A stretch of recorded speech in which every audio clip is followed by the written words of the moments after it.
Well, hello and welcome to my latest video. Now, you may know that here in Britain we are experiencing a heat wave. Yes, one of the benefits of Brexit is that we are now no longer tied to European weather, and we're able to choose our own weather. So we've passed some laws that says we can now decide on what weather we wanted. And the people voted, as they voted for Brexit to do themselves a lot of good, they also voted and said, can we have really exceedingly hot temperatures that's likely to lead to loss of life and a certain amount of discomfort while watching television. So I thought I'd come in the garage, my specially air-conditioned cooled garage, where the temperature is kept at a constant 7 degrees, and make a video about coffee. Now, we all know that coffee and cycling goes together like what?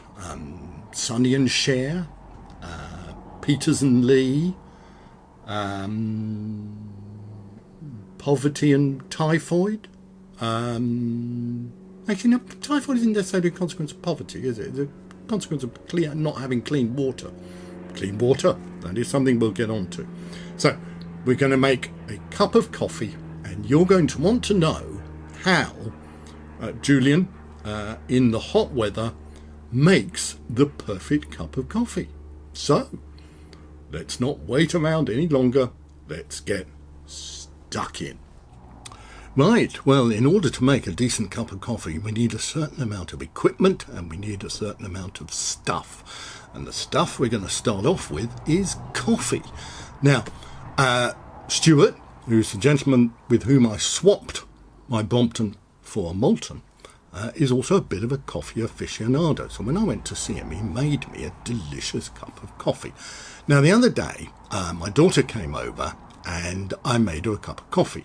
And she took one sip and she said, "This is disgusting." And she said, "Are these freshly ground beans?" And I said, "Yeah." She said, "No, are these freshly ground beans?" And I said, "Well, they're freshly ground." And she said, "How long have the beans been in the jar?" And I said, "When did you move out?" She said, 2 years ago. And I said, "About 2 years." And she gave me one of those looks. And if you have a daughter, even if you have a son, actually, that you will know what I mean when I say one of those looks. So she gave me one of those looks. So I contacted Stuart and I said, "I understand, because he told me, that you roast your own beans. How about flinging some beans my way, gratis?" And he said, "Okay, why not?" So he did. And he sent me some. Look, he sent me some. Stuart, what a man. Now, this is Stew, which I imagine is short for Stuart. Stew's Home Roastery, Coffee Nerd Supplies. Okay. Now, I don't think Stuart's in business for himself, but he likes to roast his own beans. And these are Nicaragua Matagalpa Natural Varietal Pecamara Cultivar, 1120 to 1250 metres. Now, that might mean something to you. It doesn't mean fuck all to me. But it means, I think, that the beans came from Nicaragua, picked, I will say, by Stuart's fair hand. So he's a kind of fair trade, locally sourced, because he lives in Doncaster, not far from Nicaragua, locally sourced beans, which he then roasted on, look at this, Thursday, 14th of July 2022 at 11:35 a.m. In other words, these were roasted on Bastille Day.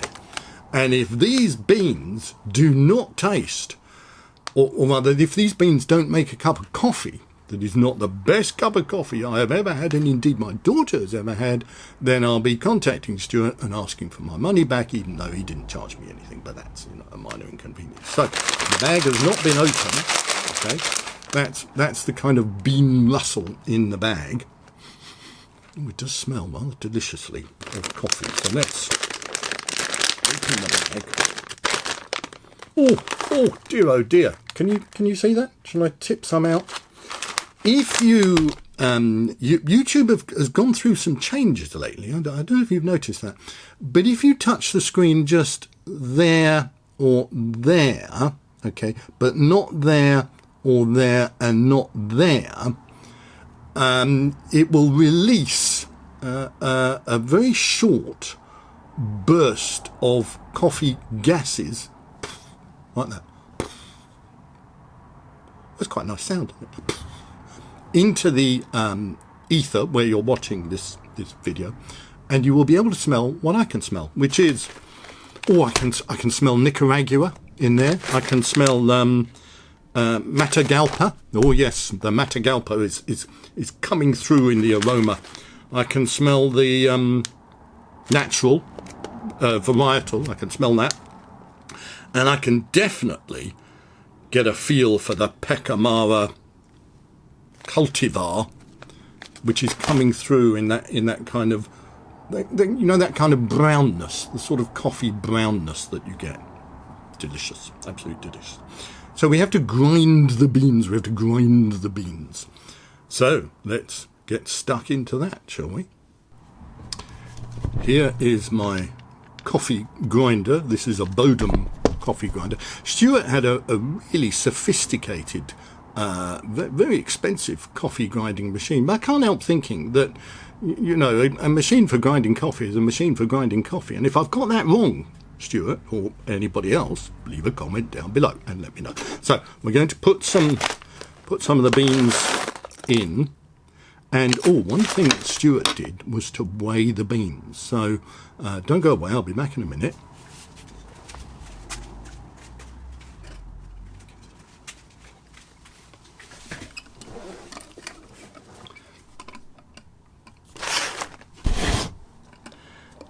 Okay, this is my Park Tool weigher, your scales, is that what you call them?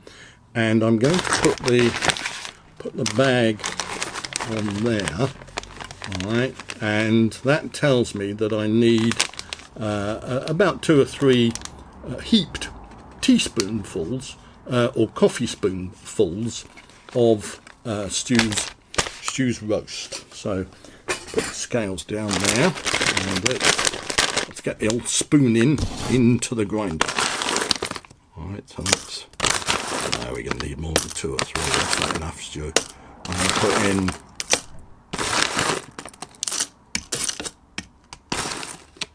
I'm going to put that amount in.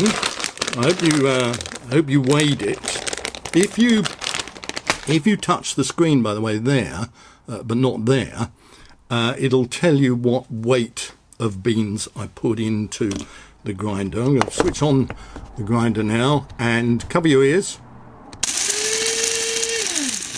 Now, Stuart said to me, in that pissy little grinder that you've got, okay, you should grind the beans for 37 seconds. No more, no less. So I've done 24. That's probably up to about 29 now, would you say? If you're timing it, let me know. Right, 37 seconds and we're done. So we always tap the top there. Stuart did that. I'm not sure why we do that, but we do it. And there we are. We now see, can you see in there? Ground coffee. Now you're thinking to yourself, well, why don't I just open a jar of Nescafe, Julian? Why want to go through all this palaver? Well, the test is in the taste. Okay, so the next thing we need to do, we're going to put that grinder aside. I'm going to unplug it there. You didn't see me unplugging it, but I unplugged it from the wall, and I plugged in this particular item of equipment, and you may not be familiar with this.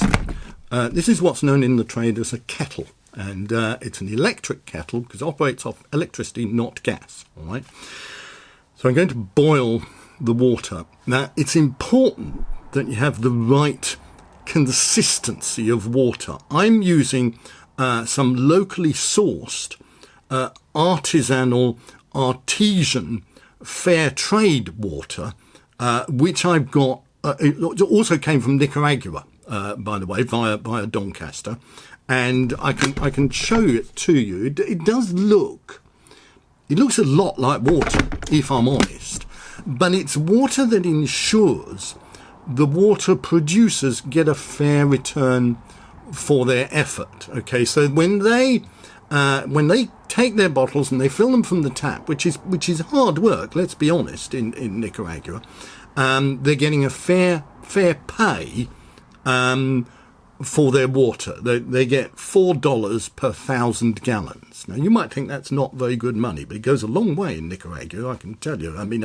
a Big Mac is 9 cents in Nicaragua. So it's, $4 is, you can eat pretty reasonably. Anyway, let's switch the kettle on. Now, switch the kettle on.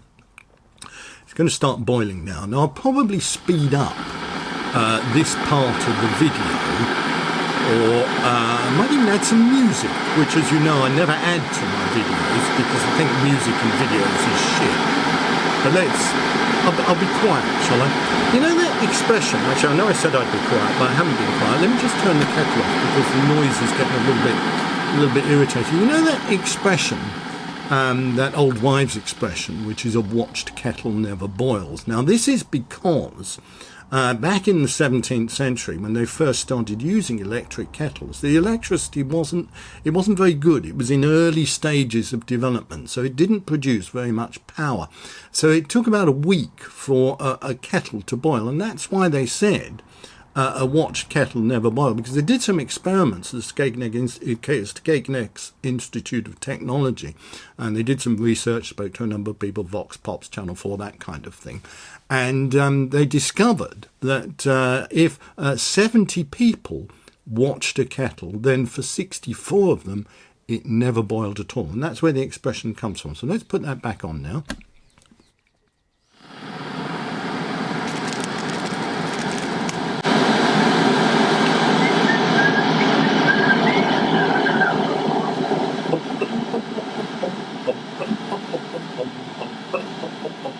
That's not YouTube music, by the way, that's Julian's music. Copyright, if you're thinking of stealing it.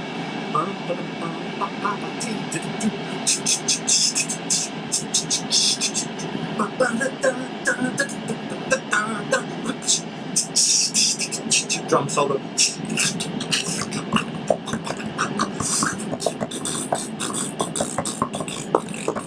Ginger Baker there, going on. Trumpet song.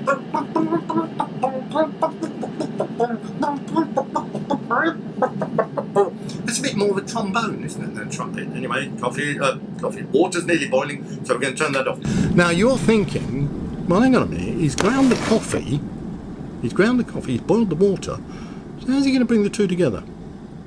Don't go away. Aeropress. You know what an Aeropress is? Of course you don't know what an Aeropress is, but Julian's going to tell you an Aeropress is the most amazing coffee maker in the whole world, although I'm not entirely sure how you use it. Yes, I am. You get a filter. Okay, this is a filter. This is locally sourced, artisan, made in a small, family business. They cut out these bits of tissue paper, and I'm putting it in the bottom there of this thing, holder, whatever you call it. And what do I do now? Hang on. Shit, I don't know what to do. Oh yeah. I put that, screw it on the bottom there of this Aeropress holder thing, and then I'm going to put in some coffee from the ground coffee that we ground earlier using this special locally sourced artisan scoop here, made of fair trade plastic, so there's no waste, well, except for the plastic, of course, but you know what I mean, there's no waste. And I'm going to pour that coffee in. See, I'm pouring all the coffee into the Aeropress, or this bit of the Aeropress. I don't know what the names of these things are. Leave a comment down below if you know what the names are. And this, which I suppose you'd call like a cup or mug or something like that. So I put that on the top there. Can you see? Yeah, does that make sense? and then I'm going to let the coffee, make sure the water has boiled. It's not as straightforward as you think, isn't it? Making a cup of coffee, for fuck's sake. You know, Jesus, Stuart. What's wrong with, you know, Kenka, Milikana? Anyway, let the water. Stuart said, let the water boil and then come off the boil. All right, not quite sure what that means, but it's boiled and now it's come off the boil. And now I'm going to pour some into here. And that amount. I'm going to get this special stirrer that they give you, which is known as a stirrer, and I'm going to, that's where the expression shit stirring comes from, by the way, and then I'm going to put this plunger in, but I'm just going to put it in a little way, and it creates a vacuum. You may have heard a little bit of water dripping through the coffee into the cup. We've stopped now because this has created a vacuum, and we're just going to now wait for a little while. Stuart said to me that you should wait for 74 seconds. So I'm going to set this now on my watch, which doesn't have a second hand. It had a first hand, but then the second hand broke. And we're just going to measure, we're just going to, if you count off with me, 74 seconds, all right? So we've had 9 seconds now while I've been chatting. Let's have a bit of music, shall we? Drum solo.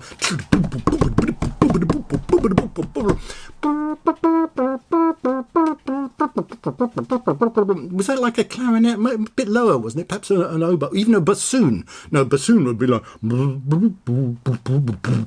that's like a tuba, isn't it?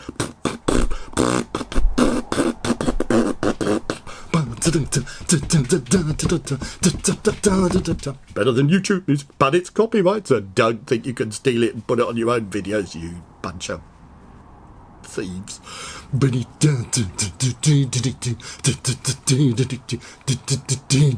You're thinking, come on, Julian, 74 seconds must be up by now. It's not quite up. Time, and this is something you may not be familiar with. Time is longer than you think, right? 74 seconds. You think, well, that's not a very long time, but it is, right? I am now 74 seconds closer to the end of my life than I was before I started that particular 74-second sequence. So I suggest you remember that and factor it in to your bucket list. So the coffee has brewed. Okay, it has developed this coffee aroma, okay, which is now flooding through the room. And if you touch the screen just there, but not, if you touch the screen there, but not there, there, but not there, but not there, but not there, but there, you can get that full taste. And now I'm going to plunge. I'm going to plunge. You see, I depress the plunger. Can you hear that sound? Oh, isn't that comforting? And I've depressed the plunger until I can depress the plunger no more. So that's squeezed all the coffee. We'll take that out. And we have in here, ladies and gentlemen, a cup of very fine coffee. I'm going to put some milk in it, and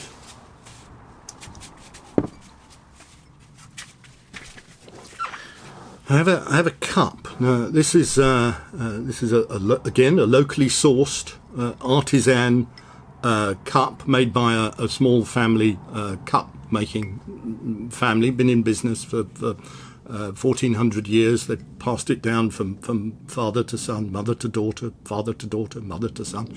The process for making these cups, and it's not like, you know, it's not that you go to the shop and you buy a cup. I mean, the cup has to be made by somebody. So it's a, you know, it's a small carbon footprint. So I used to have a big carbon footprint because I had these big sort of carbon walking boots, and I wanted to reduce my carbon footprint. So now I buy leather boots, and my carbon footprint is much smaller. So I suggest you do that as well. They're available from my website.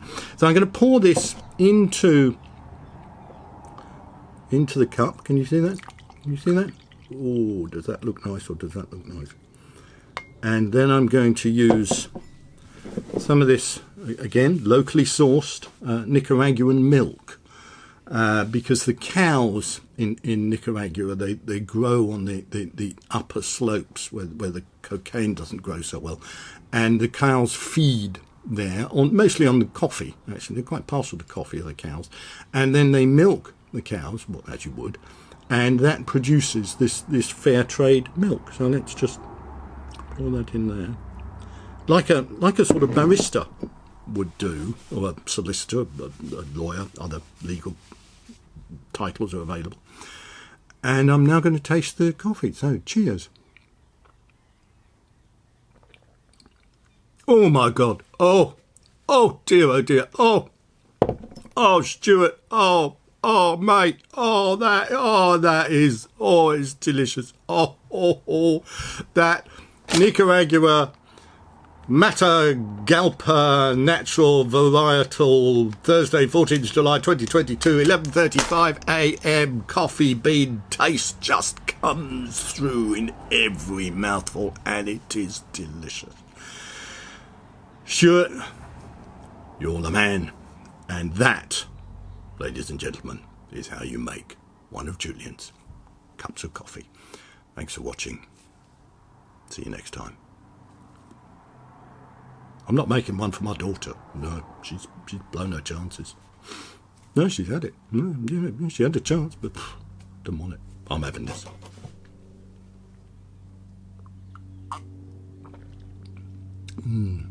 That's nice. Thank you, Stuart. Thank you. Thank you very much.